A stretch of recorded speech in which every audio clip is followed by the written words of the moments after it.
شریعت خداوند کامل است و جان را بر می‌گرداند. شهادات خداوند امین است و جاهل را حکیم می‌گرداند. فرایض خداوند راست است و دل را شاد می‌سازد. امر خداوند پاک است و چشم را روشن می‌کند. ترس خداوند طاهر است و ثابت تا ابدالله باد. احکام خداوند حق و تماماً عدل است. از طلا مرغوب‌تر و از زر خالص بسیار، از شهد شیرین‌تر و از قطرات شانه عسل. بنده تو نیز از آنها متنبه می شود و در حفظ آنها ثواب عظیمی است. با سلام و درود فراوان خدمت شما دوستان عزیز، من کشیش جهانگیر خوشحالم که با برنامه جدیدی تحت عنوان شناخت مسیحیت در خدمتتون هستم. این مزموری که از کتاب مقدس براتون قرائت کردم چقدر به زیبایی نشون میده که کلام خدا کامله. کلام خدا چقدر با ارزشه. در این مزمور میگه حتی از طلا هم با ارزش تره. تماما عدل و انصافه، تماما حقیقت رو عنوان میکنه و میگه از شهد شیرین تره. میبینید عزیزان، ما اینجا هستیم که بتونیم کلام خدا رو خوب یاد بگیریم، چون مبنا، اساس و بنیاد ایمان مسیحی ماست. همونطور که عرض کردم امروز برنامه جدیدی رو شروع میکنیم که عنوانش شناخت مسیحیت نام داره. منتها قبل از اینکه بخوام مطالعه امروز رو شروع کنم، لازم میدونم که قدری در رابطه با این مجموعه برنامه‌ها توضیحاتی رو خدمتون ارائه بدم تا از همین ابتدا بدونیم که وارد چه ماجرای شیرین و هیجان انگیزی شدیم. شناخت مسیحیت یه برنامه متفاوتی است. دلیلش هم اینه که طی تماس‌های زیادی که از شما عزیزان دریافت کردیم متوجه شدیم که بسیاری از شما علاقه‌مند هستین به تحصیل الهیات، اما متاسفانه امکاناتش براتون فراهم نبوده و از این جهت تصمیم گرفتیم که به اصطلاح ما ایرانی‌ها با یه تیر چند نشون بزنیم. به عبارتی این مجموعه برنامه‌ها رو طوری تهیه کردیم که مورد استفاده همه قرار بگیره.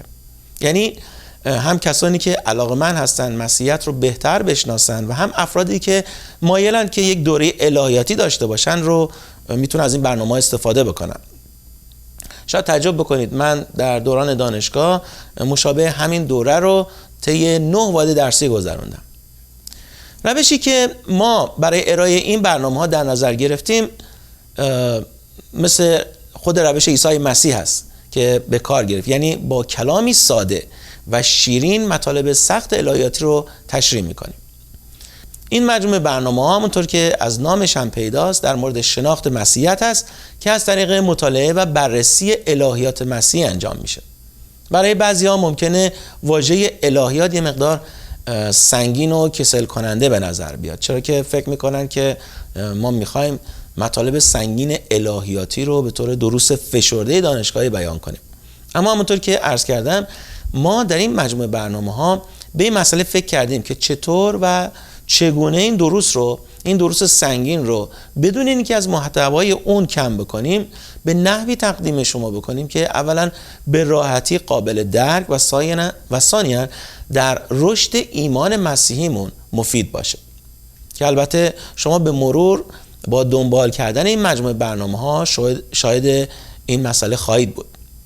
البته باور کنید که عزیزان در طول کار متوجه شدیم که این مهم به هیچ وجه کار آسونی نبوده، اما به یاری و لطف خدا تونستیم مجموعه‌ای رو خدمت شما تهیه بکنیم که مطمئنیم با توجه و پیگیری شما از این برنامه‌ها مورد استفاده و برکت همه شما قرار خواهد گرفت. نکته دیگه که باید بهش اشاره بکنم اینه که ما برای رسیدن به هدفی که داشتیم مجبور شدیم که از روش مطالعه سیستماتیک یا منظم و طبقه بندی شده استفاده بکنیم که در همین برنامه شرح کاملی از این روش رو تقدیم حضورتون خواهم کرد. اما اجازه بدین که در اینجا رؤوس مطالب این مجموعه رو به طور اجمالی و سریع به حضورتون تقدیم بکنم. ما در برنامه اول که الان مشاهده میکنید به ماهیت و ضرورت الهیات مسیح میپردازیم. در برنامه دوم کنکاشی در مورد مکاشفه الهی خواهیم داشت. برنامه سوم رو به مبحث اعتقاد و اثبات وجود خدا اختصاص دادیم و در برنامه چهارم جهانبینی غیر مسیحی رو بررسی خواهیم کرد. برنامه‌های 5 الی 7 رو به مطلب شیرین و جذاب کتاب مقدس شناسی اختصاص دادیم که در اون ثبت مکاشفه الهی، اصالت، اعتبار، رسمیت و الهامی بودن کتاب مقدس رو مورد بررسی قرار خواهیم داد. در برنامه 8 الی 10 ماهیت خدا رو تحت عنوانهای ذات، صفات خدا، وحدانیت و تثلیث مورد مطالعه قرار خواهیم داد. برنامه 11 به مشیت الهی اختصاص داره و در برنامه 12 و 13 کارهای خدا از جمله آفرینش و فرمانروایی مطلق او مورد بحث قرار خواهد گرفت. در برنامه 14 و 15 به مبحث جالب فرشته شناسی میپردازیم که شامل ماهیت، کارها، طبقه بندی، سرنوشت و سقوط فرشتگان هست و سمع و نظر شما خواهد گذشت. به دلیل گستردگی مطالب انسانشناسی در الهیات مسیح برنامه‌های 16 الی 21 رو به اون اختصاص دادیم که شامل مباحثی از جمله منشأ و خصوصیات اولیه انسان، یگانگی، زمینه، مشکلات و سقوط او با همان روشی که به شما قول دادیم، یعنی با زبانی ساده و گیرا حضورتون تقدیم خواهد شد. از اونجایی که مبحث نجات شناسی هم از مباحث بسیار وسیع و پرحجمیه، برنامه‌های 22 الی 35 رو به اون اختصاص دادیم که شامل مقصود، برنامه و روش خدا، شخصیت، کار مسیح و روح القدس، برگزیدگی، ایمان آوردن، خلقت جدید، اتحاد با مسیح و فرزندخواندگی او، تقدیس، پایداری و وسایل فیض می باشه که به حضورتون تقدیم خواهد شد. برنامه‌های 36 و الی 39 در مورد مبحث کلیسا شناسیه که شامل تعریف و تأسیس، اساس و روش کلیسا، آیین‌های مقدس، مأموریت و آینده کلیسا هست.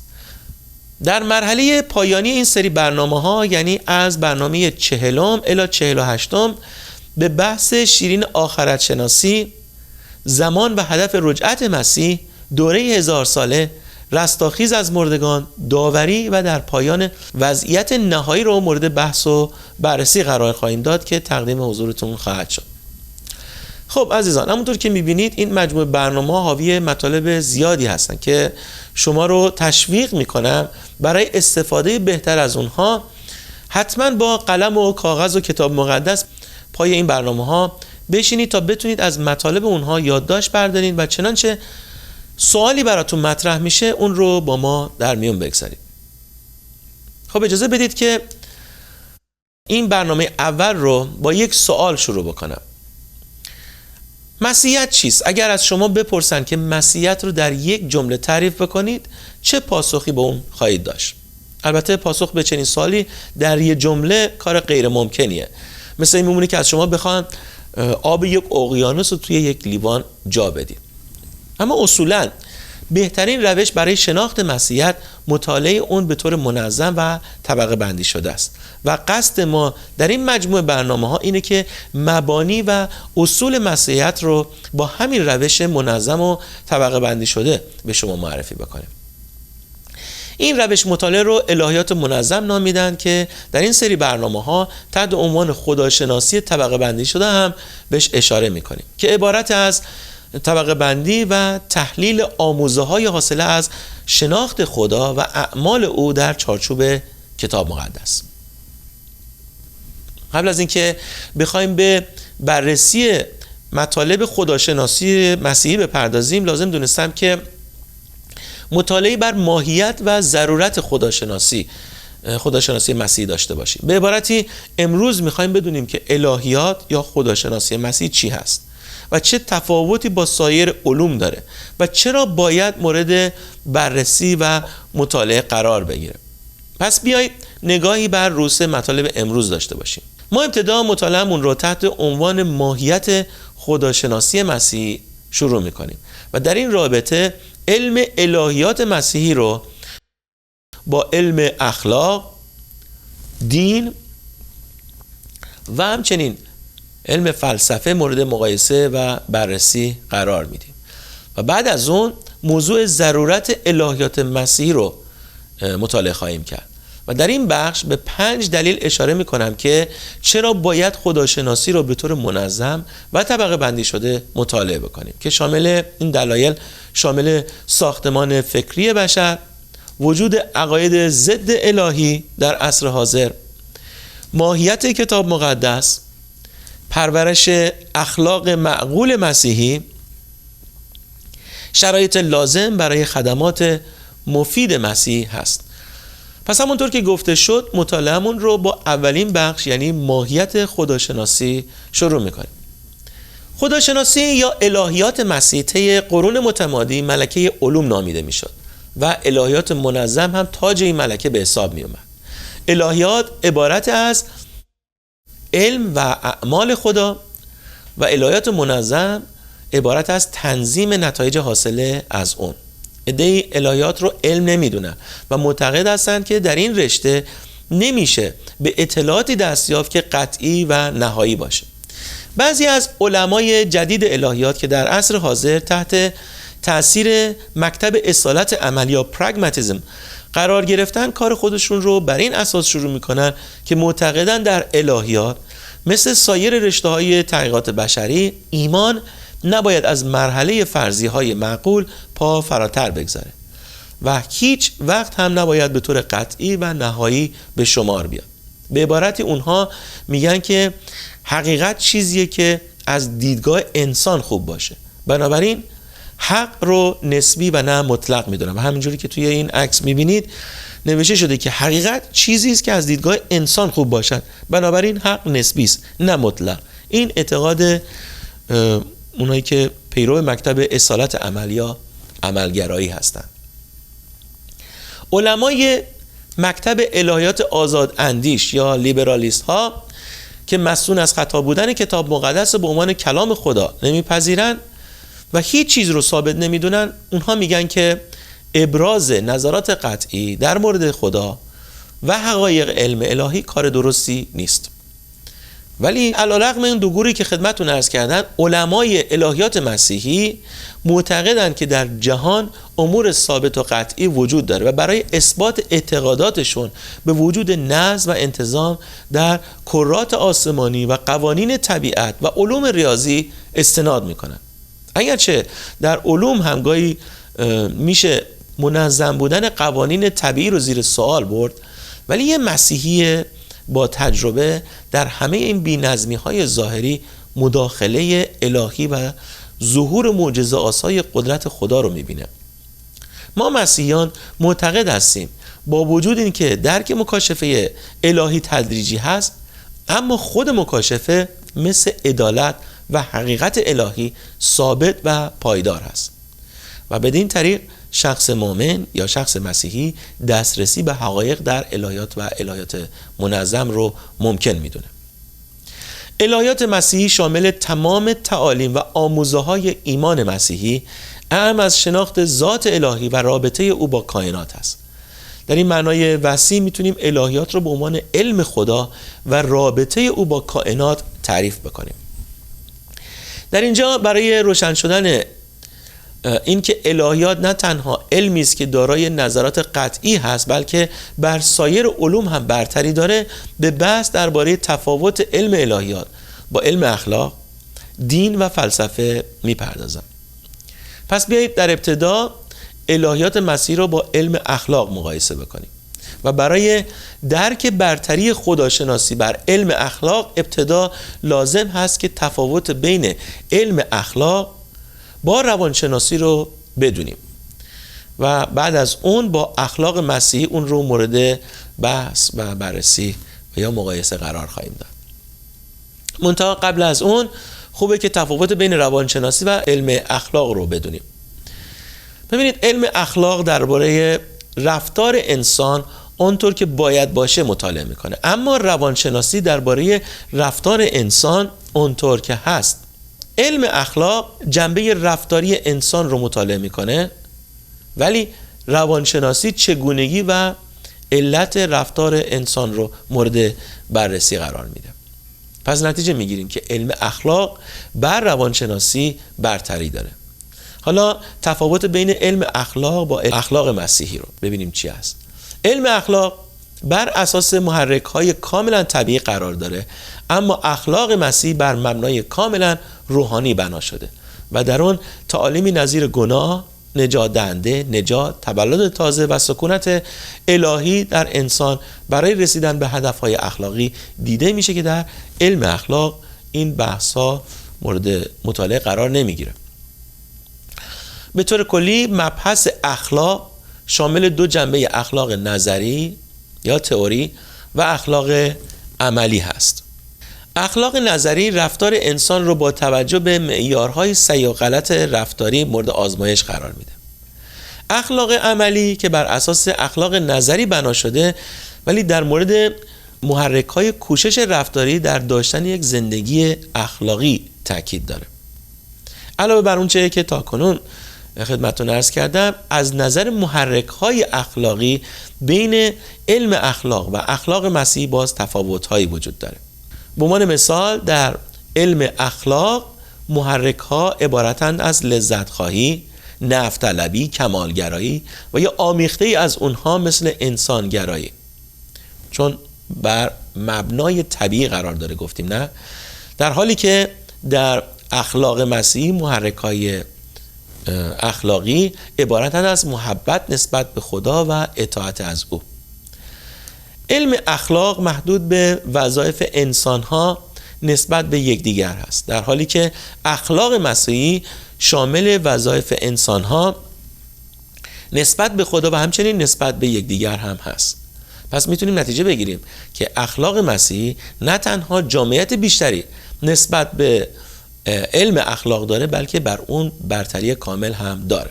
حالا نکته‌ای که میخوام به اون توجه داشته باشیم اینه که خداشناسی مسیحی جامع‌تر از اخلاق مسیحی است، چون شامل موضوعاتی مثل تثلیث، خلقت، تدبیر الهی، سقوط انسان، تجسم مسیح، نجات و آخرت شناسی هم هست، در صورتی که این مباحث در هیچ کدوم از علوم اخلاقی، روانشناسی مورد بحث قرار نمیگیره. بنابراین نتیجه‌ای که میتونیم از این مبحث بگیریم اینه که خداشناسی مسیحی بر علم اخلاق کاملا برتری داره.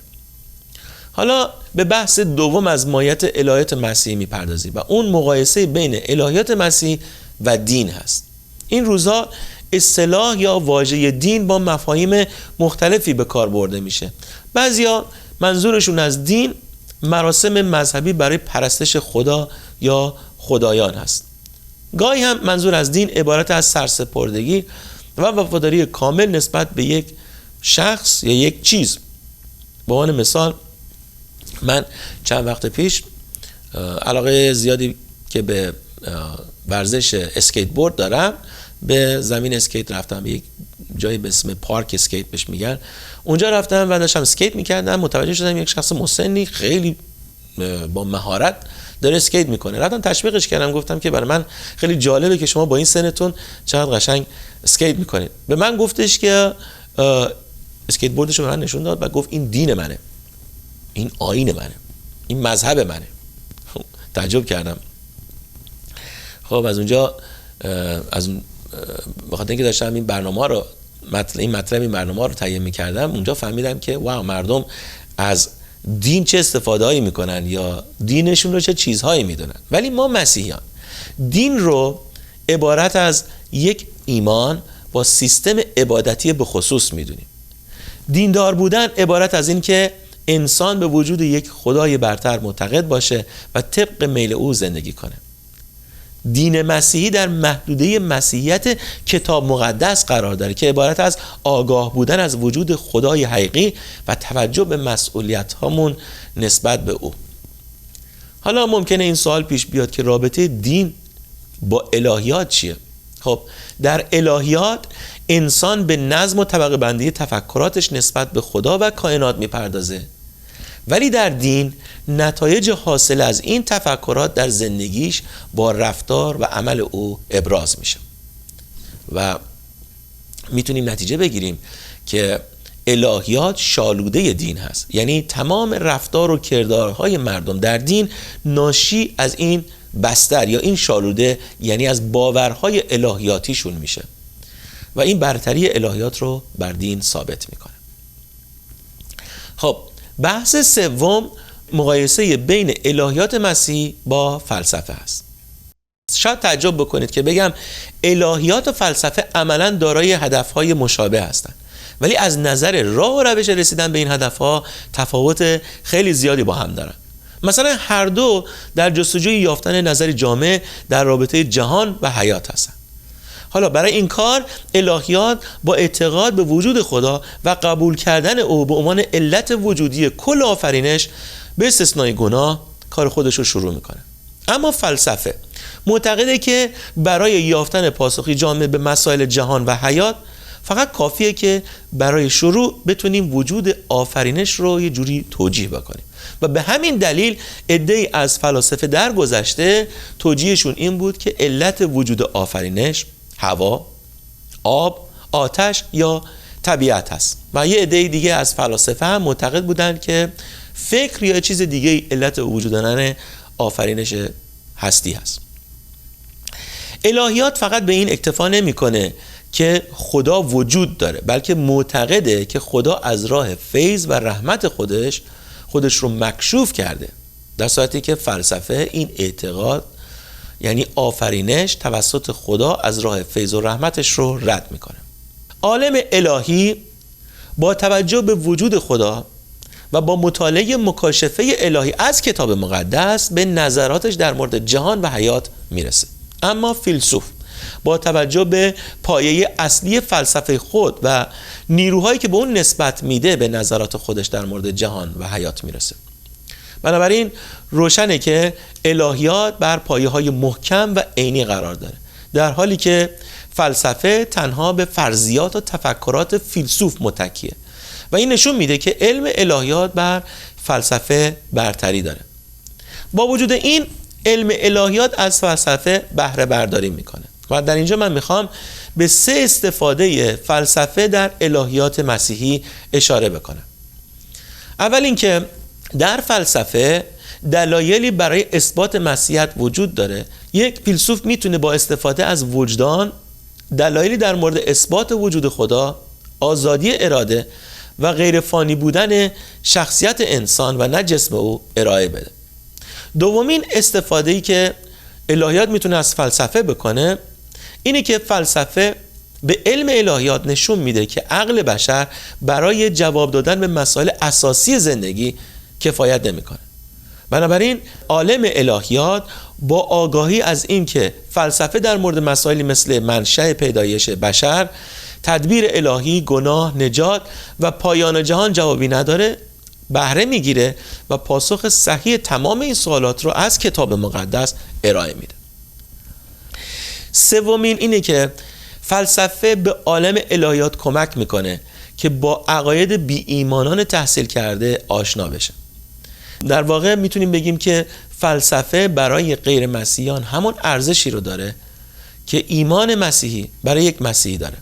یعنی همونطوری که یک نفر مسیحی به اعتقادات مسیحی خودش توجه داره، یک نفر غیر مسیحی هم به فلسفه خودش توجه میکنه. پس میتونیم نتیجه بگیریم وقتی که از فلسفه زندگی یک شخص ما مطلع بشیم، طرز و رفتار و عقایدش رو میتونیم درک بکنیم.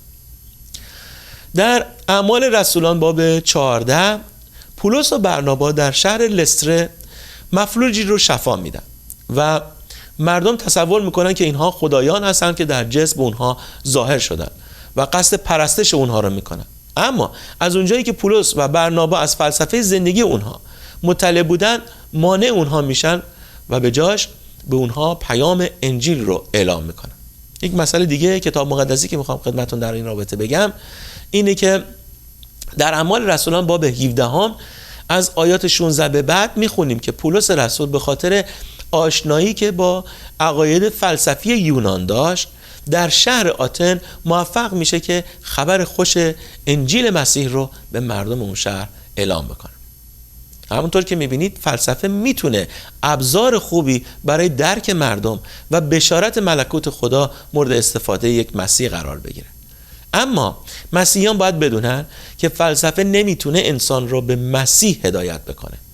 پولس رسول به زیبایی در اول قرنتیان باب 1 آیه 21 می‌فرماید که جهان از حکمت خود یعنی فلسفه خود به معرفت خدا نرسید. و باز در جای دیگه در اول قرنتیان باب 2 آیات 6 الی 8 می‌فرماید لکن حکمتی بیان می‌کنیم نزد کاملین، اما حکمتی که از این عالم نیست و نه از رؤسای این عالم که زائل می‌گردند، بلکه حکمت خدا را در سری بیان می‌کنیم که احدی از رؤسای این عالم آن را ندانست، زیرا اگر می‌دانست خداوند جلال را مصلوب نمی‌کردند، یعنی عیسی مسیح را. پس دیدیم که چطور الهیات بر علومی مثل اخلاق، دین و فلسفه برتری داره. حالا سوالی که مطرح میشه اینه که با چه روشی ما میتونیم مطالعه الهیات رو انجام بدیم. در ابتدای جلسه عرض کردم که یکی از بهترین روش‌های مطالعه الهیات روش سیستماتیک یا طبقه بندی شده است. پس در اینجا میخوام به 5 دلیل اشاره بکنم که چرا ما باید الهیات به صورت سیستماتیک انجام بدیم. ضرورت مطالعه خداشناسی مسیح به روش سیستماتیک عنوان این بخش دوم هست. ببینید اولین موردش عنوانش هست ساختمان فکری بشر. ببینید فکر بشر طوری ساخته شده که فقط با جمع آوری حقایق قانع نمیشه، بلکه همیشه سعی داره که اطلاعاتش رو منظم بکنه و تحت قانون در بیاره. فکر ما به این قناعت نمیکنه که فقط حقایقی درباره خدا و انسان و کائنات کشف بکنه، بلکه میخواد به روابط موجود بین اونها هم پی ببره و یک نظام فکری به وجود بیاره. دلیل بعدی برای ضرورت مطالعه الهیات به روش سیستماتیک یا منظم وجود عقاید ضد الهی در عصر حاضر هست. ما چندی قبل اشاره کردیم که فلسفه میتونه به عنوان ابزاری در الهیات مسیحی به کار گرفته بشه، اما اگر به جای ابزار به عنوان شالوده تفکرات ما قرار بگیره خیلی خیلی مخرب خواهد بود و به همین دلیل میتونیم بگیم که خطراتی که کلیسا رو تهدید میکنه از علوم ناشی نمیشه، بلکه از فلسفه‌ای که پشت این علوم قرار داره. به همین دلیل شاهدیم که اعتقاد غالب مردم در این عصر به مکتب‌های الحادی، لاادری و همه خدایی متمایل شده و در بیشتر مواقع دین محدود به اصول عقلی شده. در نتیجه در تمام جنبه‌های زندگی، اهم از سیاسی، تجاری، تربیتی و اجتماعی، شاهد نفوذ زیاد بی‌ایمانی هستیم. در این رابطه در رساله پتروس چنین می‌خونیم. اول پتروس باب 3 آیه 15 میگوید پیوسته مستعد باشید تا هر که سبب امیدی را که دارید از شما بپرسد او را جواب دهید. واقعا اگر فرزند خدا عقاید خودش رو بر اساس شالوده محکم بنا نکنه، مانند طفلی خواهد بود که دائم سرگردان و بلا تکلیف خواهد شد. پولس رسول در نامه به کلیسای افسوسیان در این رابطه این چنین میگه: در آن صورت دیگر مانند اطفال نخواهیم بود که در اثر سخنان دیگران و دروغ‌هایی که برای گمراهی ما میگویند هر لحظه نسبت به ایمانمان تغییر عقیده بدهیم. پس باید یک سیستم عقیدتی صحیح داشته باشیم تا همیشه بتونیم از ایمان خودمون دفاع بکنیم. در غیر این صورت مغلوب کسایی خواهیم بود که دارای چنین سیستمی هستند. کتاب مقدس دارای جهانبینی کاملا منظم و منطقی هست و برای تمام مسائلی که فلسفه طی قرن‌های متمادی با آنها روبرو بوده و جواب قانع کننده‌ای نداشته جواب داره. پس به همین دلیل لازمه که شناخت خدا رو به طور سیستماتیک مورد مطالعه قرار بدیم. علاوه بر ساختمان فکری بشر، وجود عقاید ضد الهی در عصر حاضر دلیل سوم برای مطالعه الهیات به طور سیستماتیک ماهیت کتاب مقدس است. ببینید کتاب مقدس برای دانشمند الهیات یا برای یک مسیحی به مثابه طبیعت برای دانشمند علوم هست. یعنی ما در کتاب مقدس با مجموعی از حقایق هماهنگ نشده روبرو هستیم. خدا صلاح ندونسته که کتاب مقدس رو به صورت الهیات منظم بنویسه و به همین دلیل این وظیفه به عهده ما قرار داده شده. که حقایق پراکنده رو جمع آوری بکنیم و به صورت یک سیستم منطقی در بیاریم. و این دقیقاً کاریه که ما در این سری برنامه‌ها انجام میدیم. یعنی مطالب الهیاتی رو از کلام خدا استخراج میکنیم و به صورت منظم و طبقه بندی شده به شما ارائه میدیم. خب دلیل چهارم عنوانش هست پرورش اخلاق معقول مسیح. گاهی مردم از رفتار بعضی از مسیحیان ایراد میگیرن و میپرسن که چطور ایمانشون قادر به تغییر رفتارشون نیست و دو نظریه غلط رو هم اینجا نتیجه گیری میکنن. اولین نظریه غلط اینه که میگن بین ایمان شخص و اخلاق او چندان رابطه‌ای وجود نداره و دومین نظریه غلط اینه که الهیات بر روی اخلاق انسان تأثیر مرگباری داره. خب در پاسخ به این ایراداتی که میگیرن باید بگیم که اعتقاد عقلی به یک رشته تعالیم نمیتونه ثمرات روحانی به بار بیاره و متاسفانه عده زیادی حقیقت رو فقط با فکر خودشون قبول میکنن و خودشون رو مسیحی اعلام میکنن. ولی مطمئناً ایمان واقعی که با عقل و احساسات و اراده در ارتباط هست بر روی اخلاق و رفتار یک مسیحی واقعی تاثیرگذاره. مسیحیان واقعی کسایی هستن که بر اساس اونچه که واقعا ایمان دارن عمل میکنن، نه بر اساس اونچه به ایمان در اون تظاهر میکنن. الهیات در شرایطی برای زندگی روحانی انسان تاثیر مرگباری خواهد داشت که فقط به عنوان یک موضوع تئوری مورد مطالعه قرار بگیره. اما اگر الهیات یا خداشناسیمون رو به زندگی شخصیمون مربوط بکنیم، بر وضع روحانی ما تاثیر مرگباری نخواهد داشت، بلکه برعکس راهنمای خوبی برای ما در مسائل روحانی میشه و علاوه بر اون محرک ما برای داشتن یک زندگی مقدس، داشتن عقاید صحیح در مورد خدا، انسان، گناه، مسیح و بهشت و جهنم خواهد بود. الهیات فقط به ما یاد نمیده که چه نوع زندگی باید داشته باشیم، بلکه ما رو در این راه تشویق هم میکنه. به عبارتی میشه بگیم که الهیات فقط به ذکر معیارهای رفتاری قناعت نمیکنه، بلکه محرک‌های لازم برای این معیارها رو هم در اختیار ما قرار میده. پنجمین و آخرین دلیلی که میخوام بهش اشاره بکنم برای اینکه ما باید الهیات رو به طور منظم مطالعه بکنیم، عنوانش هست شرایط لازم برای خدمات مفید مسیحی. مسیحیان باید با آموزه‌ها و اعتقادات مسیح آشنا باشند. مسیح و رسولانش این اعتقادات رو تعلیم میدادن. ما این مطلب رو میتونیم در مرقس باب 4 آیه 2 و تیتوس 1:9 مطالعه بکنیم. مسیحیانی که در مورد کلام خدا تعالیم کافی دارن میتونن خادمین مفید و مدافعین جدی در ایمان مسیحی باشن. فقط زمانی ما مسیحیان حملات شیطان رو دفع کنیم و در پیروزی توسط مسیح پیشرفت بکنیم که با آموزه و اعتقادات مسیحی آشنایی کافی داشته باشیم. مطالعه الهیات به طور منظم به ما این امکان رو میده که بتونیم آموزه ها و اعتقادات مسیحیمون رو به طور طبقه بندی شده یاد بگیریم و در زندگی و حتی در خدمتمون به کار ببریم. خب این بود مطالب امروز، اما قبل از اینکه برنامه رو خاتمه بدم مایلم که یه مرور کوتاهی داشته باشیم. ما ابتدا مطالعه‌مون رو تحت عنوان ماهیت خداشناسی مسیح شروع کردیم و در این رابطه اون رو در مقابل با علومی چون اخلاق، دین و فلسفه مورد بحث و بررسی قرار دادیم و نتیجه گرفتیم که الهیات یا خداشناسی از علم اخلاق، منظورم هم اخلاق فلسفی هست و هم اخلاق مسیحی، برتری داره، چون نه تنها وظایف انسان‌ها نسبت به هم و نسبت به خدا رو در بر میگیره، بلکه شامل موضوعاتی مثل تثلیث، خلقت، تدبیر الهی، سقوط انسان، تجسم مسیح، نجات و آخرت شناسی هم هست، در صورتی که این مباحث در علم اخلاق و حتی اخلاق مسیح مورد بحث قرار نمیگیره.